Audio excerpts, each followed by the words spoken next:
السلام عليكم، سعد الله مساكم جميعا متابعين الكرام حبايب قلبي، الله يسعدكم ان شاء الله.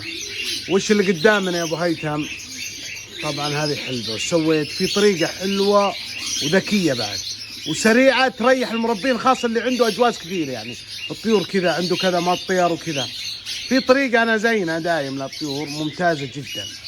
اعبي هذا ماء مضبوط، ماء حار مضبوط، وشغله بالغلاية ذي، شغله بهذه مضبوط، وحط ماء وحط حلبة داخل.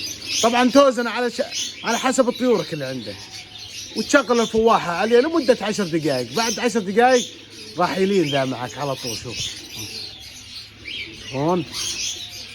طبعا في طريقة ثانية بعد، خليه 10 دقائق، بعد 10 دقائق تسكر عليه وتخليه لا ما يمتص. طبعا هو يلين، بس الافضل انه خلوا تشربه، خلوا يشرب الماء افضل.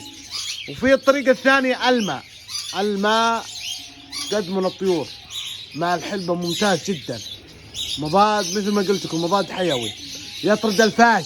طبعا يطرد الفاش مش يقتله، يطرده من جسم الطير. عشان سبب ايش؟ سبب ريحته. ولا هذه اللي تشوفونها الحلبة هذه مفيدة جدا للطيور، بس مشكلتها الريحة بس.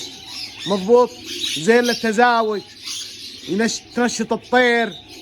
فنصيحة محب لكم، هذه بالاسبوع مرة قدم لطيورك، زينة ممتازة، يعني لا تقطع، لو بالاسبوع مرة واحدة، ويفضل بالاسبوع مرتين قدم لطيورك. شوفوا هذه طريقة الفواحة هذه ممتازة. اللي يبي نظام مشكل مثل الفول وهذا، في ناس تقدم اشياء ذي.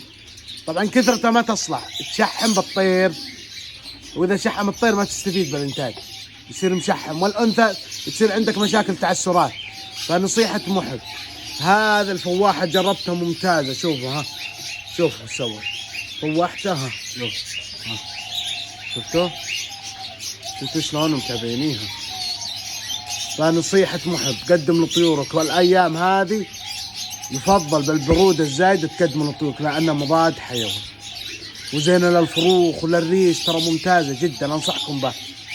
والله يوفقكم ان شاء الله، ودعواتكم لنا يا متابعينا الكرام باذن الله، والقادم اجمل باذن الله. السلام عليكم ورحمة الله وبركاته.